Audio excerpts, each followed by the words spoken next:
के है ही नहीं। उन्होंने कहा कि ये नतीजे तो ईवीएम और ईसीआई के हैं।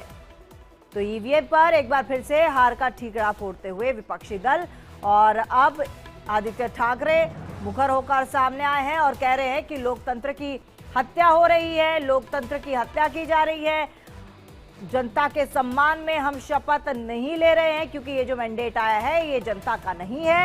ये मैंडेट जो है वो ईवीएम और इलेक्शन कमीशन का है, ये आदित्य ठाकरे ने कहा है।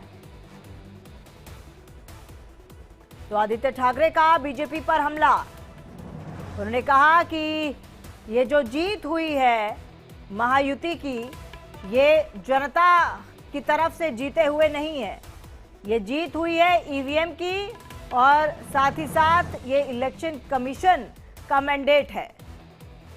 ये जो नतीजे आए हैं जिसमें महायुति जो है जीतती दिखाई दी और उसके बाद सीएम फडणवीस बने। अभिषेक शर्मा हमारे साथ फोन लाइन पर जुड़ चुके हैं ज्यादा जानकारी के साथ। अभिषेक, फिलहाल क्या स्थिति बनी हुई है, क्योंकि अभी तो कहा गया है कि अभी निर्णय यही लिया गया है कि शपथ नहीं लेंगे। बिल्कुल, देखिए ये साफ हो चुका है, आज के लिए कम से कम स्पष्ट हो चुका है कि महा विकास अघाड़ी के कोई भी एमएलए शपथ नहीं लेगा। सभी लोगों की मीटिंग हुई है, सभी लोग एक साथ विधानसभा से बाहर आ चुके हैं और विधानसभा से बाहर आने के बाद हंगामा किया और बाकायदा बोर्ड और उनके पास नेम प्लेट था जिसको लेकर मार्कड़वाड़ी जो कि एक जगह है महाराष्ट्र में जहाँ पे आपको पता है कि हंगामा हुआ है कि वहाँ पे जो विधायक हैं एनसीपी के शरद पवार के वही बैलेट पेपर चुनाव करना चाहते हैं और बल्कि विधायक ही नहीं बल्कि अब ये कहना है कि गांव वाले ही जो है वो चुनाव करना चाहते हैं बैलेट पेपर पे, लेकिन पुलिस और जो इलेक्शन कमीशन है वो नहीं करने दे रहा, ऐसा बड़ा आरोप है। तो इसकी बात को लेकर जो उनका साफ साफ कहना है कि जो चुनाव महाराष्ट्र में नतीजे आए हैं उसको लेकर महाराष्ट्र में कहीं पर भी खुदी नहीं है, कहीं पर भी कोई ऐसे नहीं लग रहा है कि यहाँ पे कोई महायुति जीती है।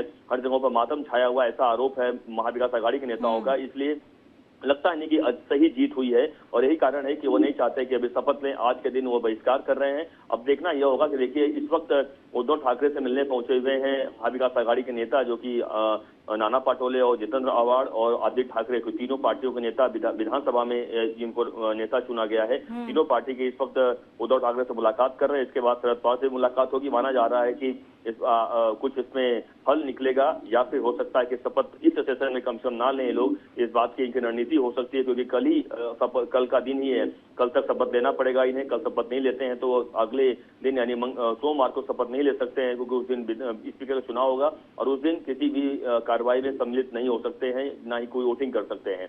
तो ये साफ है कल अगर शपथ लेंगे तो ठीक है, वरना यह कल इस सेशन में कम से कम शपथ नहीं ले पाएंगे, स्पष्ट हो गया है। तो यह अब इनका रणनीति क्या है समझ में थोड़ी देर में समझ में आएगा, इनके ऐलान करेंगे। लेकिन यह साफ है कि आज के दिन इन्होंने साफ साफ ऐलान कर दिया कि हम आज कोई भी हमारा महाविकास अघाड़ी का नेता यानी विधायक जो है वह विधायक पद का शपथ नहीं लेने वाला है। अभिषेक, हमने अक्सर देखा है कि जिन जिन राज्यों में हार हुई है विपक्षी दल ईवीएम पर ठीकरा फोड़ते हुए नजर आया है और इलेक्शन कमीशन पर निशाना साधा जाता है, लेकिन इस तरह का विरोध प्रदर्शन अभी तक किसी राज्य में नहीं हुआ था। महाराष्ट्र में जिस तरह से ये विरोध प्रदर्शन किया जा रहा है और ईवीएम और साथ ही साथ इलेक्शन कमीशन को घेरा जा रहा है, क्या माना जाए कि इसकी रणनीति आगे के लिए क्या हो सकती है या फिर हार बिल्कुल अभी पचा नहीं पाए हैं? बिल्कुल सही कहा आप, हार नहीं पचा पा रहे हैं, बात तो सच है। और जिस तरीके से अप्रत्याशित इनकी हार हुई है, इन्हें उम्मीद नहीं थी कि इस तरीके से इनकी करारी हार होगी और इनका इतनी हार हो जाएगी कि विरोधी पार्टी नेता भी कोई नहीं चुना जा सकता है। तो बिल्कुल इस हार को नहीं पचा पा रहे हैं। और जिस तरीके से देखिए जब से चुनाव के नतीजे आए हैं उस दिन से ईवीएम को लेकर और चुनाव आयोग पर लगातार निशाना साधा जा रहा है।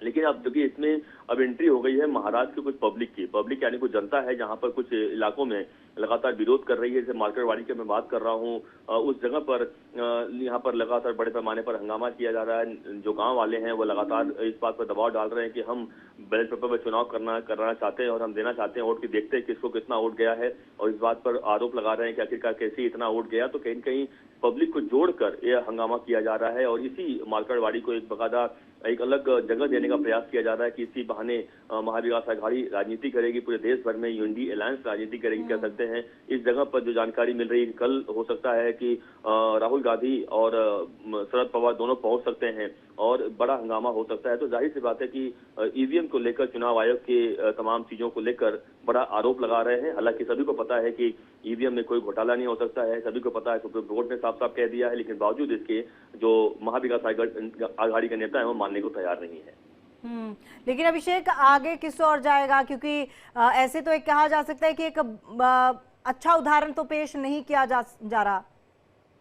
बिल्कुल सही कह रहे हैं, बिल्कुल अच्छा उदाहरण पेश नहीं किया जा रहा है। जबकि जनमत है, जनता ने वोट दिया है, जनता का सम्मान करना चाहिए। और यही कारण है कि महायुति जो नेता हैं, अजित पवार से लेकर हर कोई नेता है सवाल खड़ा कर रहा है कि आखिरकार जब आपको लोकसभा में 31 सीटें मिली हैं, उस वक्त आपके पास ये नहीं था क्या कि ईवीएम खराब है, चुनाव आयोग खराब है। जब आपके पक्ष में वो बहुमत आता है तो आप अच्छा होता है, ईवीएम जब खराब हो जाता है तो ईवीएम खराब हो जाती है, या फिर चुनाव आयोग के नियम खराब हो जाते हैं। तमाम ऐसे आरोप भी लग रहे हैं। और ये बात सच है कि अगर आप जीत के जितने भी विधायक देखिए, जो विधायक इस वक्त जो विधानसभा में जो हंगामा कर रहे हैं, जो बाहर सभा त्याग कर चुके हैं, आखिरकार वो लोग भी ईवीएम से जीतकर जो आए हैं, तो यह भी उन्हें सोचना चाहिए। लेकिन यह जाहिर सी बात है, राजनीति है, राजनीति में कहीं कहीं अब कोई मुद्दा बड़ा नहीं मिल रहा है, ऐसा आरोप है अजित पवार का। और यही कारण है कि अपनी प्रेजेंस बढ़ाने के लिए महाराष्ट्र विधानसभा में इस तरीके से एक हथकंडे अपनाए जा रहे हैं। इस तरीके का बड़ा आरोप अजित पवार ने खुद लगाया हुआ है। बिल्कुल अभिषेक, और सही बात है, ये मुद्दा विपक्षी पार्टी की तरफ से बड़ा हो सकता है क्योंकि हार को पचा नहीं पा रहे, लेकिन इस मुद्दे के जरिए कौन सी राजनीति की जाएगी? बिल्कुल, ये दिखाने का प्रयास है। देखिए दो चीजें हैं। जनता की बात अगर कर रही है महाविकास आघाड़ी की, जनता हमारे साथ है, तो जनता अगर साथ में होती तो जनता भर भर कर वोट देती। जिस तरीके से महाविकास आघाड़ी को नहीं बल्कि महायुति को वोट दिया है और वह वोट उनके पक्ष में गया, 230 सीटें उनकी आ गई है, तो जनता उनके साथ में होती। लेकिन ये बात सच है। अभिषेक, एक सेकंड आपको रोकना चाहेंगे, आप बने रहिएगा हमारे साथ। एक बड़ी खबर आ रही है महाराष्ट्र की सियासत से जुड़ी हुई, बड़ी खबर आपको बता दें। हिंदुत्व के मुद्दे पर एसपी एमवीए से बाहर हुई।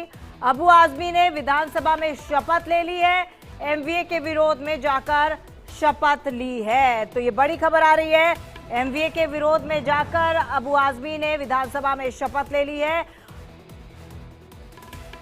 मैं सेकुलर हो गया हूं और कांग्रेस और शरद पवार जी के साथ, समाजवादी के साथ अलायंस किया था उन्होंने, उनको वो हार गए तो फिर खिसियानी बिल्ली खंबा नोचे, फिर वो जाकर के वही बात कर रहे हैं जो पहले करते थे।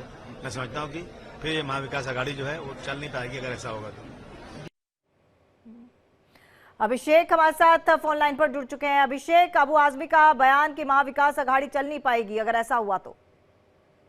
बिल्कुल, और महाविकास आघाड़ी के विरोध में जाकर अब देखिए, महाविकास आघाड़ी के साथ चुनाव अबू आसिम आजमी यानी समाजवादी पार्टी महाराष्ट्र में लड़ी हुई थी। हाँ। और वह महाविकास आघाड़ी के विरोध में इन्होंने एक तरफ देखिए, महाविकास आघाड़ी जितने भी नेता हैं, कांग्रेस, एनसीपी, शरद पवार और शिवसेना जो ठाकरे गुट है, इन सभी के विधायक ने एक तरफ सभा का त्याग कर दिया।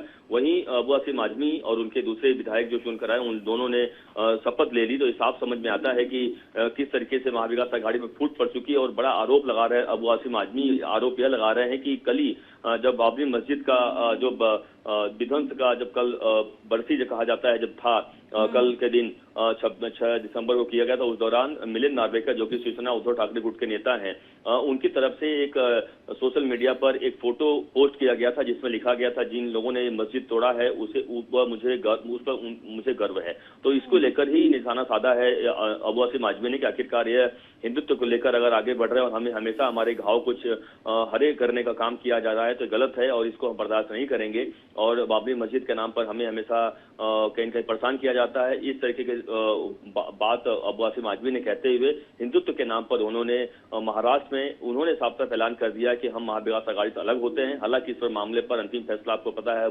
अखिलेश यादव लेंगे, लेकिन महाराष्ट्र के चूंकि अध्यक्ष भी हैं अबू आसिम आजमी, तो अबू आसिम आजमी ने बड़ा फैसला ले लिया है कि हम महाविकास आघाड़ी से महाराष्ट्र से कम से कम अलग होते हैं, हम शिवसेना के साथ तो महाराष्ट्र में काम नहीं कर पाएंगे। और अभिषेक, यही वजह है कि तमाम राज्यों में अगर देख लीजिए, संगठन के कमजोर होने से हार का सामना करना पड़ रहा है। जहां जहां संगठन कमजोर हुआ है वो उस राज्य में हार मिली है। हाँ बिल्कुल, देखिए जाहिर सी बात है, कांग्रेस की बात करें या फिर महाराष्ट्र में, क्योंकि अगर यहाँ की क्षेत्रीय पार्टी है शिवसेना ठाकरे गुट की बात करें, यहाँ पे एनसीपी शरद पवार गुट की बात करें, बिल्कुल आपस में इतनी खींचतान रही है जिसके वजह से हार का सामना करना पड़ा। कांग्रेस में तो पता ही है आपको, बिल्कुल देश भर में तमाम जिसे पार्टी अंदर खाने से इनकी हर स्टेट की बात करें, इनकी इतनी गुटबाजी है जिसके वजह से कहीं कहीं सामना करना पड़ रहा है। महाराष्ट्र में आप देखिए कि कांग्रेस जबकि बड़ी पार्टी एक है, देश की पार्टी है, यानी राष्ट्रीय पार्टी कहते हैं, और उसके बावजूद भी महाराष्ट्र में ऐसे 4 गुट, नाना पाटोले का अलग गुट, विजय वडेट्टीवार का अलग गुट, बालासाहब थोरात का अलग गुट, पृथ्वीराज चौहान का अलग गुट, चार नाम बता रहा हूं मैं। इसके अलावा और कई नाम है। तो इन सभी को आप समझ सकते हैं, अगर इतनी गुटबाजी अगर होगी तो कहां से चुनाव जीत पाएंगे ये लोग। और यही कारण है कि बड़ी हार का सामना करना पड़ा। बजाय आत्मचिंतन के, बजाय इनके आपस में बातचीत करने के, इस तरीके से ठीकरा पड़ा जा रहा है कि ईवीएम पर ठीकरा पड़ा जा रहा है, चुनाव आयोग पर। यह जाहिर सी बात जनता भी समझ रही है और जनता के नाम पर कहीं फिर से एक राजनीति करने का काम किया जा रहा है। बिल्कुल। और अभिषेक, माना जाए कि एमवीए के लिए एक छोटी सी चोट तो दी है अबू आजमी ने, हालांकि अभी फैसला जो है शीर्ष नेतृत्व ही करेगा। बिल्कुल, लेकिन सही कहा आपने कि शीर्ष नेतृत्व करेगा, अखिलेश यादव करेंगे। लेकिन जाहिर सी बात है कि महाराष्ट्र में उन्होंने शपथ लेकर, जिस तरीके से महाविकास आघाड़ी विरोध कर रही थी आज, और शपथ लेकर उन्होंने तो अपना फैसला दिखाई दिया है और साफ साफ ऐलान भी कर दिया कि मैं महाविकास आघाड़ी से बाहर होता हूं। और खासतौर से शिवसेना को उन्होंने वो बनाया है कि शिवसेना की वजह से, यानी उद्धव ठाकरे के कारण ही वो बाहर होते हैं। देखिए, बता दूं, अंदर की बात यह भी है कि उद्धव ठाकरे भी महाविकास आघाड़ी में असहज महसूस कर रहे हैं। वो अभी समझ चुके हैं कि महाविकास आघाड़ी में उनके दिन भर चुके हैं, जो सूत्र बता रहे हैं। आने वाले दिनों में हो सकता है कि उद्धव ठाकरे भी महाविकास आघाड़ी से बाहर हो जाए, क्योंकि उन्हें पता है कि हिंदुत्व के नाम पर उन्हें हमेशा कहीं कहीं परेशान किया गया, परेशान यानी राजनीति किया गया। इसको लेकर उन्हें टारगेट किया गया कि उनके साथ मुस्लिम वोट जुड़ चुके हैं, वो हरी चलिए अभिषेक, बहुत बहुत धन्यवाद आपका तमाम जानकारी के लिए। आगे बढ़ते हैं। जम्मू कश्मीर